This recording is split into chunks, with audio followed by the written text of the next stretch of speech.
Hey, what is good, my fellow YouTube fam? It's your boy Aaron speaking, and today I really want to react to this video because it really caught my attention. And it says, "My problem with Joey Badass, the ruler's back." Shout out to my boy, Read My Soul. I just got introduced to your channel.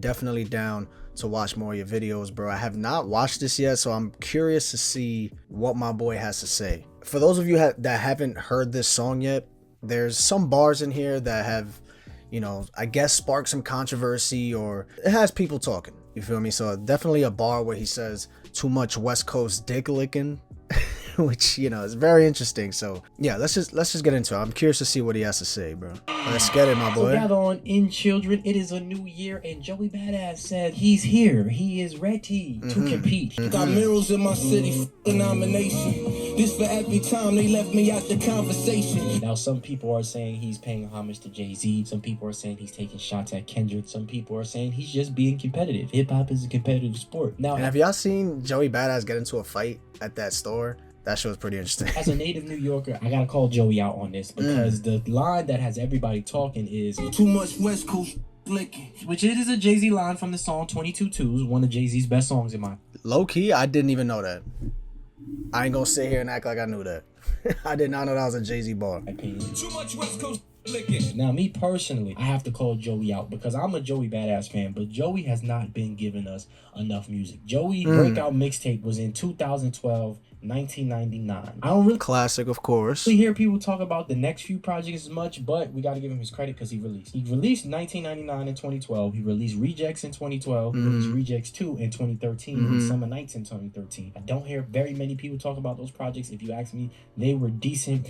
That's true. I mean, Joey, I feel like was still kind of, he was still pretty young, you feel me? He's still trying to find his sound type shit. All American Rejects, that shit, you could probably argue that's a classic.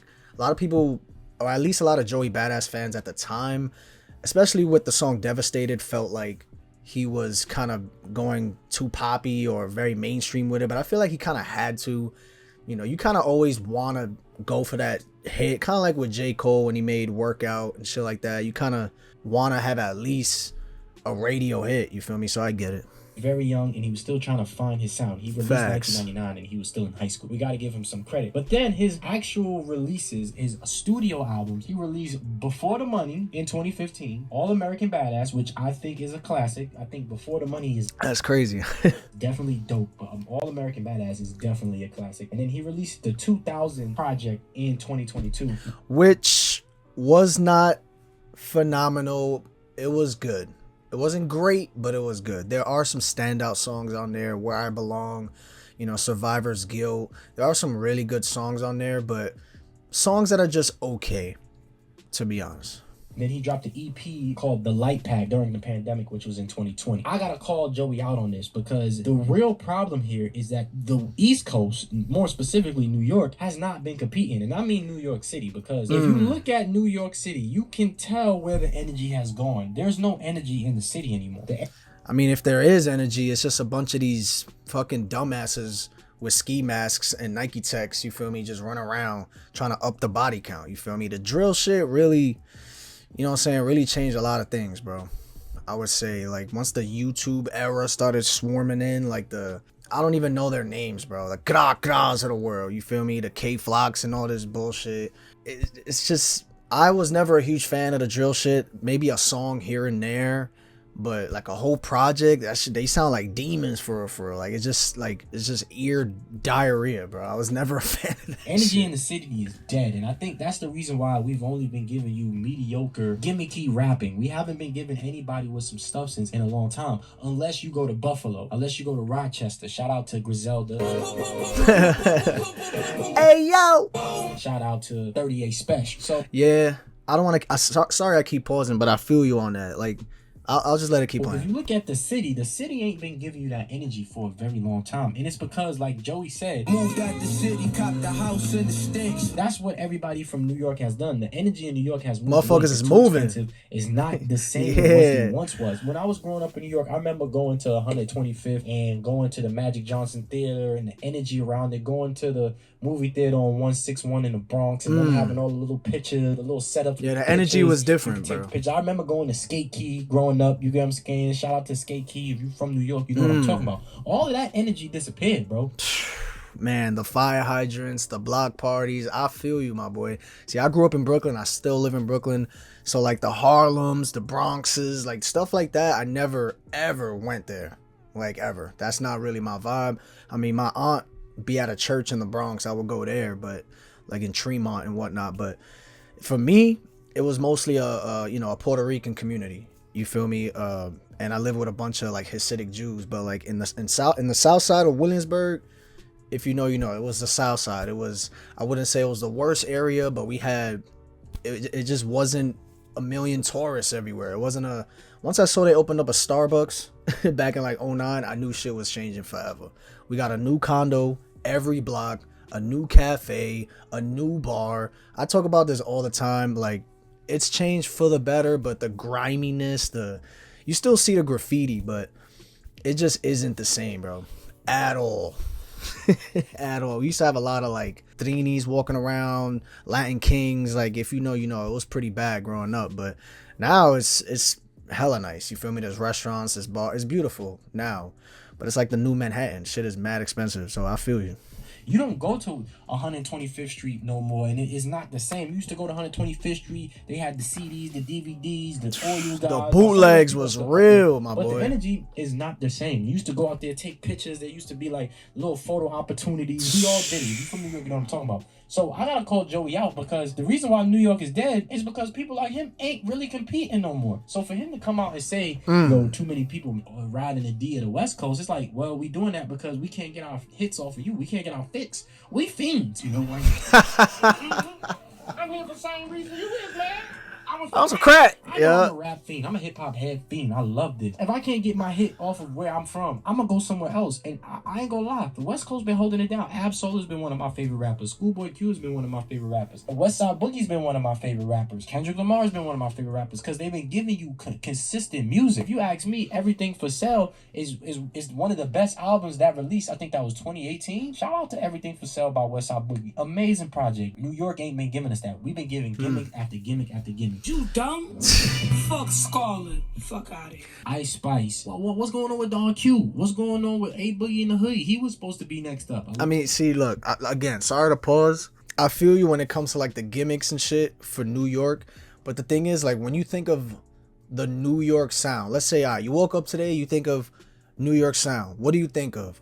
It's kind of hard to really gauge that, because they've tried so many different things. In terms of like New York greats that really like hold it down, they're mostly like kind of old, bro. Like the 50 Cents of the world, Nas, Jay-Z, I don't know, Fat Joe, Ja Rule. Like, you know what I'm saying? Like, we never really had a superstar since 50 other than Pop Smoke, and he was taken from us, bro. It's unfortunate. He was really the next guy in turn. Like, he had the streets hot, and I get it. 6ix9ine was one of the biggest artists in the world, had one of the biggest 1-year runs I've ever seen for any artist, like since 50, especially for a New York artist. But we knew that was gonna die down. We knew that was gonna, you know what I'm saying, that flame was gonna eventually burn out. But Pop Smoke was that guy, you feel me? And he didn't just have hits for the streets, he had shit for the ladies. You know what I'm saying? He was so talented. It's crazy to think about. He was only 19, 20 years old, bro, when he died. 6 months. Literally, he only had 6 to 8 months, bro, and was a superstar already. So who knows where hip hop would have gone had Pop Smoke never passed away. And I know we had artists like, you know, Favios of the world, Lil TJs, and I mean, I would say, like, in terms of New York sound now is more of that sexy drill. So, you know, Cash Cobain, I would say, kind of moved the needle a little bit.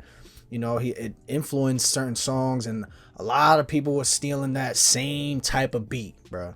That beat, the Cash Cobain beat, is damn near the same. It's like DJ Mustard in 2014. Like, even Drake was influenced by it. Like, Don Toliver had a smash with Attitude. Like, in terms of New York sound, I would say sexy drill was kind of the latest thing, besides like the drill shit, the gra gra, which I knew wasn't gonna last. But yeah, there isn't really a sound that New York has right now. I feel like they just keep trying to go back to the grimy shit, but yeah.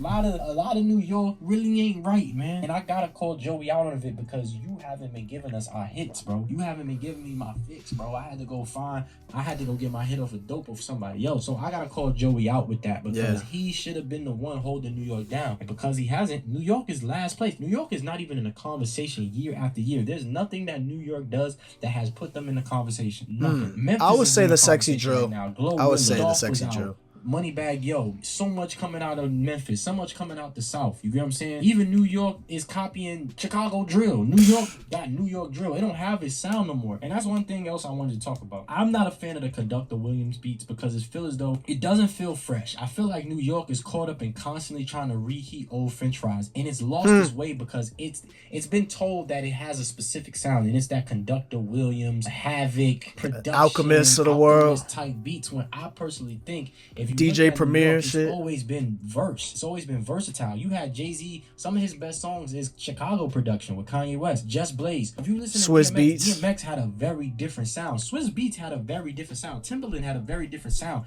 and gave different artists different sounds. I feel like New York, they try to get on these Conductor Williams beats and do what Benny the Butcher and them are doing. New York was verse. New York had all different types of styles, and I think New York has lost its way. The Dipsets of the world, the Jada Kisses of the world, like they're all old, bro. The sample, and I love the feeling of it, but that's the problem with New York. It keeps trying to adapt to a specific sound, and I feel as though it's getting lost in the conversation because it's not trying anything new. It's trying to keep reinventing the boom bap sound, keep trying to give you that gritty sound, and I just don't think, for one, New York don't have that no more. It ain't grimy no more. I feel you. And this is a big reason, but that grimy sound just isn't mainstream anymore. Period. Why you think, like, if Griselda would have came out back in like 04, 05, they would be, you know what I'm saying, just as big as a G Unit or the Locks. Who knows? Like Dipset. But like, those who know appreciate them and appreciate them from trying to bring that lyricism to the mainstream. If anybody was lyrical and made it mainstream, it's Griselda. It's Griselda, you know what I'm saying? So, but like mainstream, nah, the West Coast sound is really where it's at. That's kind of just how hip hop is, bro. It changes every 4 or 5 years. If anybody was supposed to really be the superstar that is kind of new, I don't know, A$AP Rocky, where you at? Where you at? I mean, I know he never really had that New York sound in a sense, but he still put on for New York. People like, from New York don't live in New York no more. They live in New Jersey. They moved upstate. They moved to Long Island. They moved to a better environment. They moved down south. I know a lot of people who don't live in New York. They moved to the west. A couple of my friends, they moved to the west, moved down south. New York don't have that Florida and shit. So keep trying to recreate it. It's not really gonna work because New York people, I hate to say it, New York people gonna go with whatever's hot. We always been that way, low key, especially since I was young. Maybe the old heads was always New York biased, but a lot of the young people in New York, they gonna go with what's hot. And as we keep adapting to other people's sound, that's only gonna diminish New York's legacy. I gotta call Joey Badass out on this, man. The reason why New York is in last place and people getting a fix from the West is because people like yourself are not competing. And it's where New York is at. So my question to you is Joey being messy? Is Joey being competitive? Is Joey paying homage to Jay-Z? I personally think Joey need to get in the booth and give us some music. This is worse than Kendrick. People always talking about Kendrick Lamar. He said this is worse than Kendrick.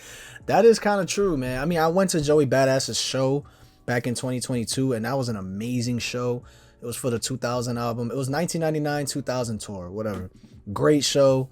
But yeah, I agree with you, bro. He needs to give us a classic. You feel me? Like, yeah, I get it. But as superior as a rapper Joey is, to only have 3 major projects, 3 major studio albums with the EP in 10 years, projects plus 1999. That's 5 projects. Nobody talk about Rejects 1, Rejects 2, and Summer Nights like that. In 13 years, we only got 8 projects from him. 13 years. Jesus. So Joey need to get in the booth. Joey need to give us music. But nah, yo, this was a fire video. I agree with mostly everything you said, my boy. In terms of New York, yeah, it's really just the drill shit, you know, the sexy drill shit. Yeah, I feel you on that, bro. I really want to know what you guys think, though. Even if you're not from New York, let me know what's up, bro. Let's talk about it in the comments, man. I'll check you guys in the next video. Peace.